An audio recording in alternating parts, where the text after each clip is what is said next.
السلام علیکم ورحمۃ اللہ وبرکاتہ۔ پیغمبر حضرت محمد صلی اللہ علیہ وسلم کی واقعہ پارٹ 3 لے کر حاضر ہوں۔ دشمنوں پر رحم۔ مکہ میں سخت بھوک مری کے دن تھے، یہاں تک کہ لوگ مردار اور ہڈیوں بھی کھانے لگے تھے۔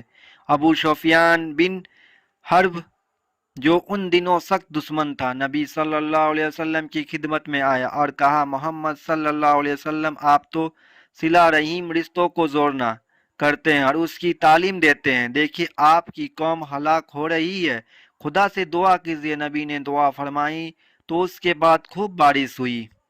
سمامہ بن اشال نے مکہ جانے والے کھانے پینے کا سامان بند کر دیا، اسی وجہ سے کہ مکہ والے نبی کے دشمن ہیں، لیکن جب نبی صلی اللہ علیہ وسلم کو معلوم ہوا تو ایسا کرنے سے منع فرما دیا۔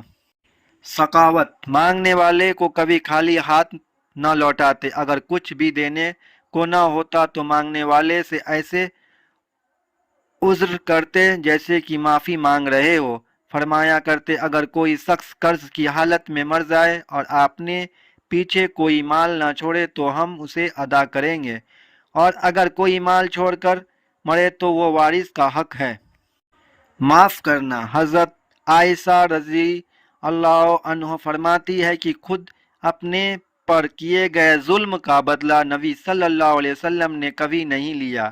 حوار نے نبی صلی اللہ علیہ وسلم کی بیٹی کو ایک نیزہ مارا، وہ اونٹ سے نیچے گر گئی، پیٹ کا حمل ساقط ہو گیا، اور یہی صدمہ حضرت زینب کی وفات کی وجہ سے بنا، لیکن جب حوار نے معافی مانگی تو آپ صلی اللہ علیہ وسلم نے اسے معاف کر دیا۔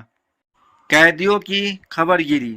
جنگ میں قید کیے جانے والے مہمانوں کی طرح خدمت کی جاتی تھی۔ جنگ بدر میں جو قیدی مدینہ منور میں کچھ روز تک مسلمانوں کے پاس قید رہے، ان میں سے ایک کا بیان ہے، خدا مسلمانوں پر رحم کرے، وہ اپنے گھر والوں سے بھی اچھا ہم کو کھلاتے تھے اور اپنے خاندان سے پہلے ہماری فکر کرتے تھے۔